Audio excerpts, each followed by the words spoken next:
We tend to think of laws as the serious bedrock of society, forged in quiet rooms by thoughtful people. But sometimes they're more like monuments to a single, spectacularly bad decision. Today, we're not exploring amendments or grand statutes. We're looking at the legal warnings that prove someone, somewhere, tried something so profoundly weird, the government had to step in and say, okay, we actually have to write this down now. 1. In Hawaii, there's a strict, no-exceptions ban on owning any snake. Not just the kind that could swallow a tourist, but even the harmless little ones you might win at a carnival. This isn't some quaint island quirk. The state treats invasive species with the same level of seriousness the rest of us reserve for nuclear threats. So, if your dream is to bring your pet garter snake, Sir Hiss, to paradise, you should know the authorities there have zero sense of humor. They would rather you try to smuggle in a live volcano. It's a simple policy. Hawaii is for people who want to escape snakes, not for people who want to bring more. 2. Up in Alaska, there is a very real law making it illegal to transport a live moose on an airplane. This immediately makes you wonder about the absolute legend who made this rule necessary. We need to find this person and give them a medal for services to absurd legislation. Did they try to check the moose as baggage? Or argue it was an emotional support animal? He gets anxious when he's not near the tundra. You have to admire the sheer, unadulterated confidence it takes to walk up to an airline counter and try to book a middle seat for an animal the size of a small car. It's a testament to the American spirit of, well, I might as well try. 3. Let this one marinate for a moment. In Arkansas, there is a law specifically to stop you from bringing a cow into a hotel room.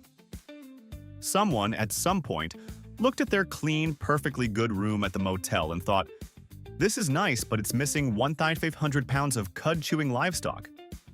You have to wonder what the front desk thought when they got the call. Hi, housekeeping, we're going to need a bigger bucket and maybe some hay. The fact that this wasn't just a one-off incident, but something that required official legal action says everything you need to know about the unpredictable nature of hotel guests in Arkansas. 4. If you're in Vermont and feel the sudden urge to give your horse a fabulous makeover, step away from the craft supplies. It is illegal to paint a horse's hooves with glitter. This law exists because at least one person decided their steed wasn't majestic enough and needed to look like it was headed to a unicorn-themed rave. This isn't a law about safety, it's a law against crimes of aesthetic terrorism. You can just picture the local sheriff sighing as he writes a ticket for an excessively sparkly horse. There's a fine line between equestrian chic and a barnyard disco ball, and Vermont has legally defined it. 5.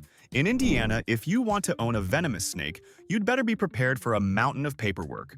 Getting a permit for a rattlesnake is reportedly more difficult than getting top-secret security clearance. The state isn't just trying to protect your neighbors. They are fundamentally trying to protect you from your own terrible life choices. The application process is basically a government-sanctioned test to see if you have any common sense left at all. Because deciding to share your home with something that can kill you with one grumpy bite isn't a hobby. It's a cry for help that Indiana wants to document first. 6. In the great state of Alabama, a law was passed to clarify that your bathtub is not an appropriate home for an alligator. This is the kind of rule that proves that for every ounce of common sense, there's a person willing to challenge it. Imagine the thought process. Well, he needs to stay hydrated, and the pond is all the way out back. Someone looked at a modern marvel of indoor plumbing and a prehistoric killing machine and saw a perfect match. This law confirms that at least one Alabaman was trying to domesticate a dinosaur, and the state had to politely but firmly ask them to stop. 7. Don't even think about it in Oregon, where keeping a crocodile in a kiddie pool is against the law. Some backyard visionary looked at a thin, inflatable piece of plastic designed to safely hold 3 toddlers and thought it would be a secure enclosure for a creature from the Jurassic period. It's a spectacular failure of risk assessment. You can almost hear the 911 call, "Yes, my neighbor's pool float just ate his lawnmower." Oregon lawmakers had to step in and make it clear that while they support backyard fun, they draw the line at creating your own personal suburban death lagoon. 8. In Louisiana, owning a pet nutria is forbidden, and for a very good reason. For those who don't know, A nutria is basically a 20-pound swamp rat with demonic orange teeth that has been systematically destroying the state's coastline for decades. Louisiana is in a state of all-out war against these things. So for someone to then decide, you know what this living room needs? One of those is an act of sheer madness.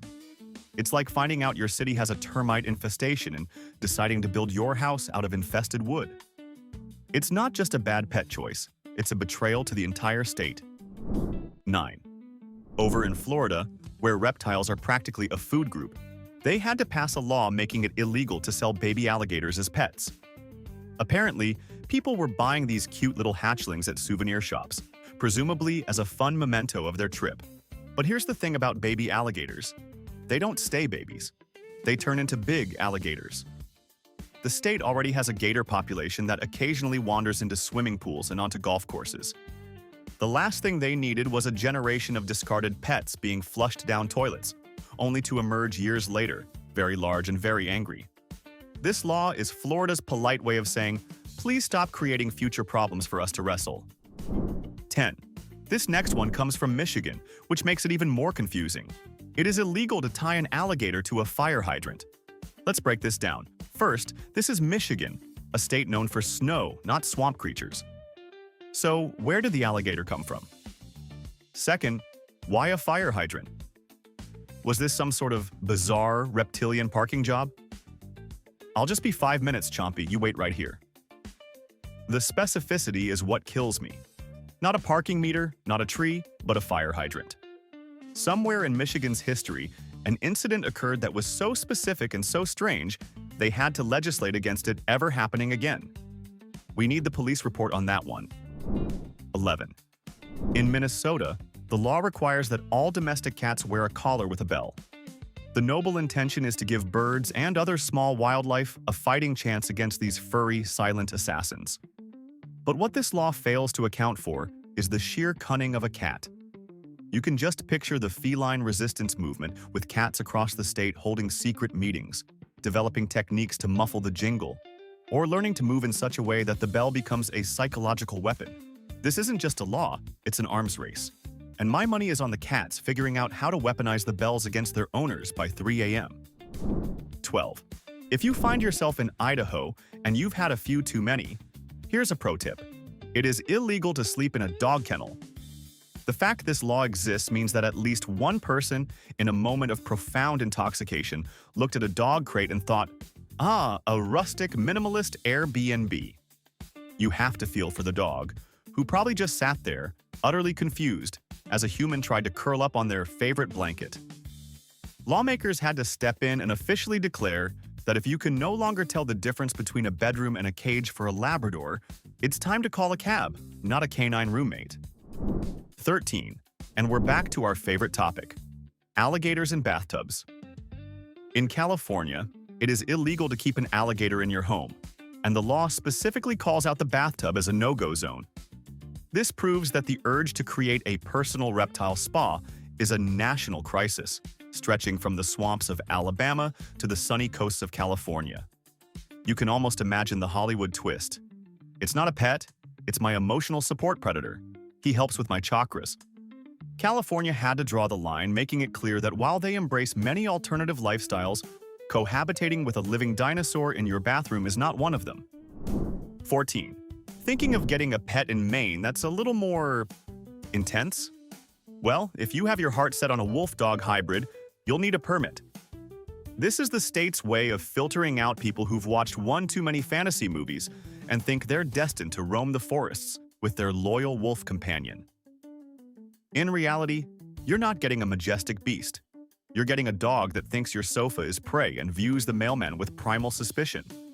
The permit process is basically a test to see if you understand that you're bringing home an animal that is genetically programmed to not care about your house rules. 15. In Tennessee, you are legally allowed to own a pet skunk, but there's a catch. It has to be from a licensed captive breeder. Wild skunks are strictly off-limits. This brings up the fascinating concept of a professional skunk breeder, a career path most high school guidance counselors probably leave out. Imagine the sales pitch. This one here is our premium model. guaranteed to have 70% less existential dread and a slightly more pleasant personality. The law creates a bizarre class system for skunks, the domesticated elite versus the wild undesirables. Either way, you're still voluntarily bringing an animal famous for its chemical warfare capabilities into your home. 16. Over in Nevada, the state had to officially make it illegal to give your pet a tattoo. Because somewhere, someone looked at their perfectly fine dog or cat and thought, you know what Fido needs? A sick tribal tramp stamp above his tail. This is a law born from a complete and utter failure of common sense. It forces you to imagine the scene. A tough-looking tattoo artist, carefully trying to ink a heart with mom on the bicep of a very confused chihuahua. Nevada lawmakers had to step in and protect pets from the questionable, aesthetic choices of their owners. Some things just don't need to be said, yet here we are. 17. We're back in Alaska, where lawmakers had to take time out of their busy schedules to ban people from giving alcohol to a moose. This isn't a hypothetical situation. This law is a direct response to human behavior. It confirms that enough people have looked at a 1,500-pound majestic beast of the wilderness and thought, you know what he needs? A beer. It's hard to decide what's worse, the act itself or the consequences. Imagine trying to explain to the authorities that the reason your neighbor's fence is gone is because you got a moose drunk and it started thinking it was a bulldozer. This law exists to protect both the moose's dignity and the town's infrastructure. 18. In Georgia, it's illegal to let your llama roam free. This paints a beautiful, chaotic picture in the mind. It implies that Georgia has a problem with rogue llamas wandering the streets, perhaps loitering near convenience stores or intimidating squirrels. The law isn't just about public safety, it's about preventing situations that are just too weird to explain. Sir, do you have any idea how fast your llama was going? You can just picture some guy trying to argue that it's not his llama, it's just a very tall, fluffy deer that follows him around. Georgia decided to put a stop to these potential shenanigans before llama wrangling became a full-time job for local police. 19. Here's a business idea that the state of Maine shut down before it could take off. You cannot legally sell dog or cat hair. Someone at some point saw the mountains of fur their pets shed every day and saw not a mess, but a commercial opportunity. Were they planning to knit sweaters from shed husky fur? Stuffed pillows with premium Persian cat fluff?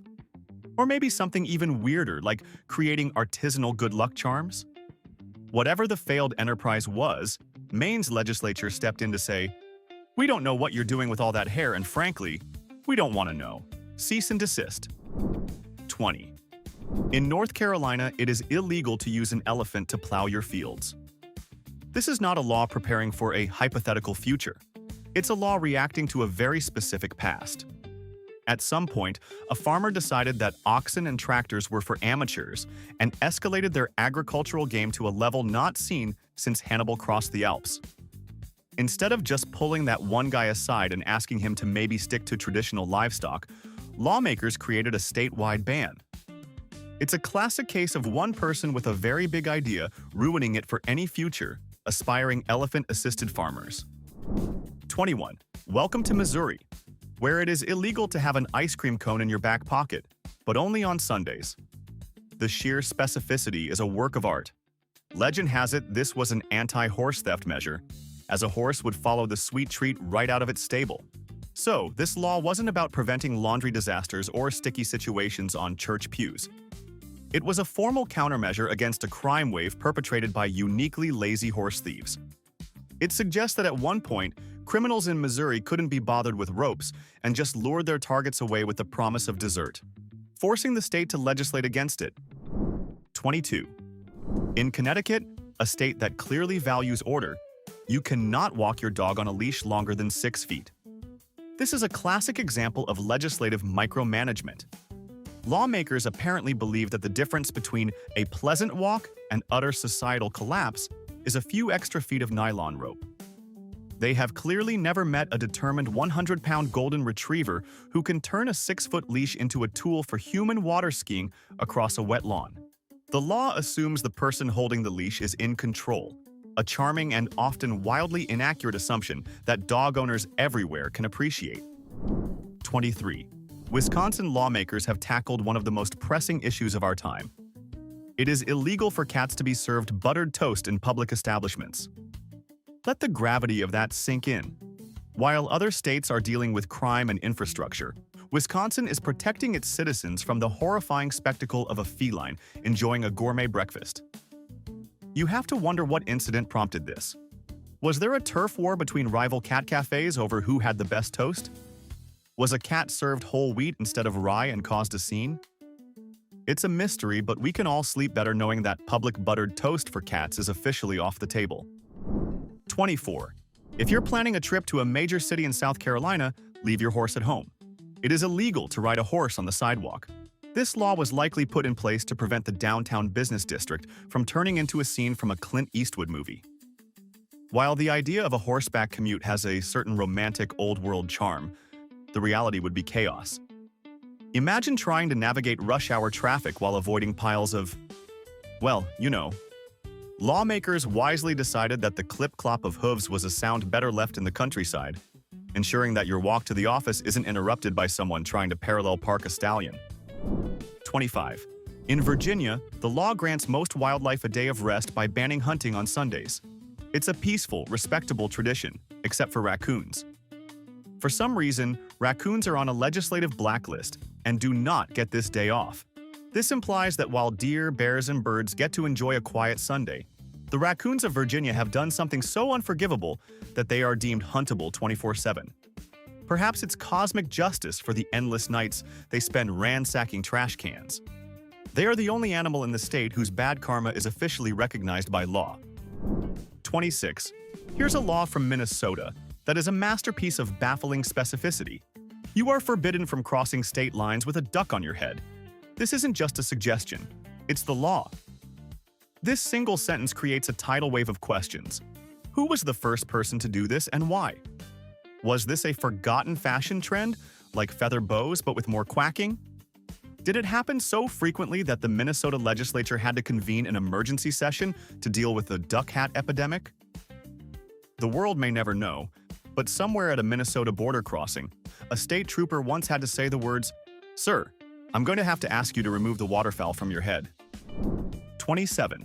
If you find yourself in Massachusetts and need to transport a gorilla, please be advised, they are not allowed to ride in the front seat of your car. The law implies a certain acceptance of gorilla ownership, but draws a firm line at passenger etiquette. The gorilla must sit in the back. This isn't just a random rule, it's a law born from an incident that we can only imagine was spectacular. Someone was joyriding with an ape in the passenger seat, and rather than question the sanity of owning a gorilla, the state simply regulated its seating arrangement. It's a beautiful example of treating an insane situation with calm, bureaucratic logic. 28. In Rhode Island, a state known for its size, they had to crack down on a surprisingly big enterprise: illegal gambling on pigeon racing. Forget horse races or boxing. The real underground action was apparently centered on these feathered city dwellers. This law suggests a gritty, underground world of high-stakes bird betting, with kingpins making fortunes off the fastest pigeons in the flock. So the next time you see a pigeon in Providence, don't just dismiss it. You might be looking at a retired champion, a grizzled veteran of the racing circuit who's seen things you wouldn't believe. Show some respect. 29. In Oklahoma, the law is fine with you owning a turtle. It's even fine with you owning 2 turtles. But the moment you acquire a 3rd turtle, you have become a problem that requires government intervention. You need a permit for 3 or more. What nefarious activities does Oklahoma believe 3 turtles are capable of that 2 are not? Are they worried about the formation of a slow-moving gang? A shell-backed criminal enterprise? This law suggests that 2 turtles are a hobby, but 3 is the beginning of an unregulated turtle empire, and the state is ready to step in and break it up. 30. Similar to Oklahoma's turtle paranoia, Missouri draws a line in the sand with dogs. You need a permit to own more than 4 of them. This means that, in the eyes of the law, the difference between being a devoted dog person and running an unsanctioned dog kennel is 1 single canine. You can have 4 Labradors, and you're living the American dream. Add a 5th, and you're suddenly a person of interest, potentially operating outside the law. It raises the question, Are there official dog counters going door to door? Or is this a law that relies entirely on nosy neighbors? 31. Illinois has a law that is both simple and wonderfully subjective. It is illegal to keep smelly animals in your home. But this raises the most important question. Who is the official judge of what smelly is? Is there a government-appointed official with a highly trained nose who makes house calls? One person's unbearable ferret odor is another person's comforting musk. This law turns a matter of personal opinion into a potential legal violation. Better hope your dog doesn't get caught in the rain too often, or you might find yourself facing an eviction notice based on a scent review. 32. If you ever decide to take your pet pig for a walk in Nebraska, you'd better treat it like a dog. The law requires that pet pigs must be kept on a leash during their strolls. This paints a delightful picture of suburban life in Nebraska, with residents walking their dogs, their cats, and their leashed pigs down the sidewalk. It's a formal recognition that pigs are part of the community's pet landscape. You can just imagine the pig's perspective, however, trotting along on a harness, probably thinking that this is a profound indignity for such an intelligent animal. Somewhere, a pig is already plotting its leash-free rebellion. 33. In Kentucky, lawmakers once addressed the very specific problem of artificially colored birds. It is illegal to dye a duckling or a baby chick and offer it for sale. But here's the kicker. This law doesn't apply if you're selling them in quantities of 6 or more. This means the crime isn't dyeing the bird. The crime is not doing it at a large enough scale. Selling one blue duckling makes you a street-level criminal. Selling an entire box of rainbow-colored fowl makes you a legitimate poultry entrepreneur. You can just picture the undercover sting operation. He's only got 4 green chicks, boys. That's a felony. Wait, he's pulling out 2 more from the back. Stand down. I repeat, stand down. It's a legal bulk sale. 34. This one from Pennsylvania is a logistical head-scratcher. It's illegal to release more than 10 cats into the wild at once. Let's ignore the obvious cruelty for a second and focus on the math. Releasing 9 cats is, legally speaking, an unregulated activity. But the 10th cat is the one that crosses the line and turns you into a criminal. What kind of situation leads to someone needing to release a specific, large number of cats all at the same time? Was there a failed cat-based business venture? A cat collector who just gave up? The law implies that mass cat release was a recurring problem that needed a numerical cap. 35. In North Carolina, the law comes down hard on anyone who steals a dog, with potential jail time as a consequence. This shows a deep respect for the bond between a person and their canine companion. Dog theft is a serious crime. But what about cats? The law is curiously silent on the matter of feline abduction. This creates a strange legal hierarchy where stealing Fido can land you in the slammer, but kidnapping Mittens might just be considered a quirky hobby. It seems that in the eyes of North Carolina law, dogs are treasured family members, and cats are legally ambiguous. 36. Over in Illinois, it is a crime to give a dog whiskey. This law serves as a sad but necessary reminder that not all ideas are good ideas. At some point, someone looked at their loyal, 4-legged friend and thought, you know what would really improve our bond? A shared drinking problem.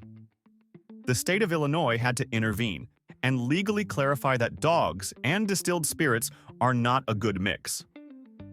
This law exists to protect dogs from their owner's worst impulses and to make it clear that when your dog begs at the dinner table, it's asking for scraps, not a shot of Jack Daniels. 37. In Oregon, you are legally responsible for your parrot's public behavior. It is illegal to let your pet parrot be disruptive. This is wonderfully vague. What constitutes a disruption? If your parrot starts reciting Shakespeare too loudly in a public library, is that illegal? If it starts heckling street performers, are you liable? This law turns every parrot owner into a potential legal guardian of a feathered troublemaker. You better hope your parrot is content with quietly observing the world, because if Polly decides to start sharing her controversial political opinions in the grocery store, you could be the one paying the price. 38. In Connecticut, your dog's education could land you in legal trouble.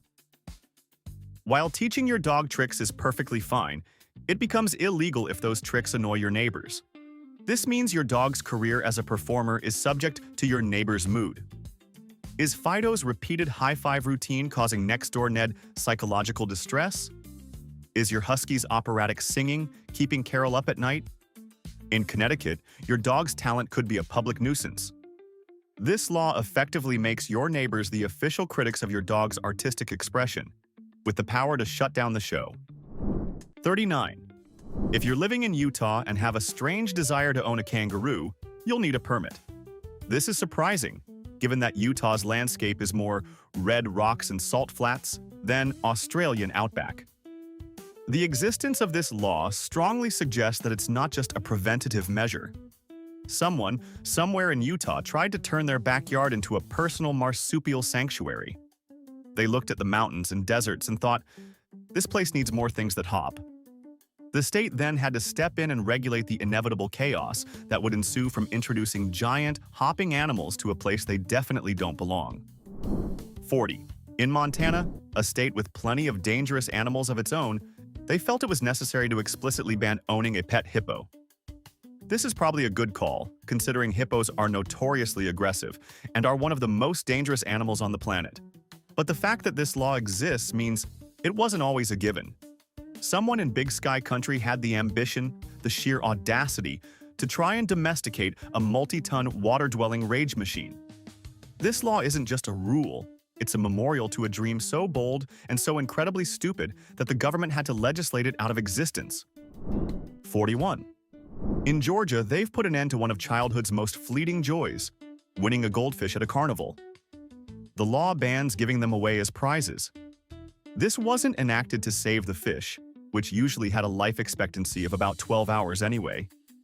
This was for the parents. It was to prevent that awful moment when a child comes home, proudly holding a plastic bag containing their new, terminally ill best friend, Goldie. The law is a preemptive strike against the inevitable tears, the tiny shoebox funerals, and the difficult conversations about the circle of life that nobody wants to have after spending $80 on rigged ring toss games. 42. If you live in South Carolina and you're thinking of renovating, please note, turning your living room into a horse stable is against the law. Someone, at some point, decided that the traditional separation between house and barn was just a suggestion. You can imagine the conversation with the interior designer. We want an open concept floor plan, but also with a dedicated space for our horse, Bartholomew, preferably near the television. Lawmakers had to step in and officially clarify that while a rocking horse is an acceptable piece of furniture, a real 1,000-pound horse is not. Your property values will thank them. 43. Indiana has a very specific rule when it comes to service monkeys. They are legally recognized, but only for mobility assistance. So, if you need a monkey to open doors or fetch items, you're good to go. But if you need a monkey for emotional support, to comfort you during times of stress, Indiana says absolutely not. The state has drawn a bizarre bureaucratic line in the sand, separating functional monkeys from emotional monkeys. It's a world where a primate can legally hand you your car keys, but is forbidden from giving you a reassuring hug afterward. 44. In Montana, if you own a pet ferret, it must be microchipped. The state wants to make sure these slinky little escape artists can be identified and returned if they go on an adventure. While responsible, it also creates the hilarious image of a veterinarian's office treating a ferret like a can of soup at the grocery store checkout. You can just hear the beep of the scanner, followed by the vet saying, "Okay, looks like this is Bandit. He belongs to a Mrs. Henderson, and he's wanted for questioning in connection with a missing sock." It brings a whole new level of high-tech seriousness to ferret ownership. 45. Rhode Island, the smallest state in the Union, had to pass a law forbidding people from keeping pet elephants indoors. The sheer scale of this absurdity is magnificent. First, where does one even acquire an elephant in Rhode Island? Second, whose home is large enough to even attempt this? Someone looked at their modest New England home and a 6-ton pachyderm and thought, this could work. This law isn't just a rule, it's a testament to the boundless ambition and spectacular lack of foresight of at least one of its residents. 46. In Arizona, it is illegal for a donkey to block traffic. This law is a direct tribute to the legendary stubbornness of the burro. It acknowledges that a donkey, on a whim, can bring an entire city to a standstill simply by deciding it's time for a nap in the middle of a four-lane road. You can picture the scene: horns blaring, drivers fuming, and a lone donkey, completely unbothered, enjoying the afternoon sun. The law doesn't punish the donkey, of course. It punishes the owner, who is now legally responsible for negotiating with an animal that has perfected the art of passive resistance. 47. In Arizona, if you want to feed garbage to your pigs, you need a permit. You can't just toss your leftovers into the pigsty. No, the state wants to regulate the quality of your trash, creating a bizarre world of licensed garbage versus illegal black market garbage. Imagine a government official inspecting your refuse bin with a clipboard. "Sorry, sir, this leftover lasagna has too many onions and not enough artisanal bread crusts. It does not meet the standards for premium porcine consumption. Your garbage permit is hereby suspended." It's a level of agricultural micromanagement that makes you wonder what kind of illicit pig-feeding rings they were trying to break up. 48. Grab your cowboy hat and head to Tennessee, but leave your rope at home if you're going fishing. It is illegal to use a lasso to catch a fish. This law shatters the dreams of anyone who wanted to combine the thrill of the rodeo with the tranquility of angling. Somewhere, a wannabe cowboy fisherman looked at a river, saw a big catfish, and thought, "I can rope that." The state of Tennessee had to step in and make it clear that fishing lines are for fishing, and lassos are for things that are not underwater. It's a sad day for aquatic cowboys everywhere. 49. And finally, in Nebraska, you are forbidden from giving your pet a perm. If you ever looked at your poodle and thought its natural curls just weren't dramatic enough, the state has crushed your dreams of becoming a pet cosmetologist. This law protects the pets of Nebraska from the questionable hairstyle choices of the 1980s. We may never know what tragic frizzy incident led to this legislation, but it's comforting to know that somewhere, a dog is being spared the indignity of a chemical curl treatment, whether it wants one or not. And there they are, 49 legally documented instances of human absurdity, forever etched into state law. But these are just the ones we found. Every town, every county has its own weird forgotten rule that makes no sense. So prove your hometown is the weirdest. What's the single dumbest local law you know of? Don't be shy, we want the specifics. If questioning the collective sanity of lawmakers is your kind of entertainment, hit that like button and subscribe. You're clearly one of us.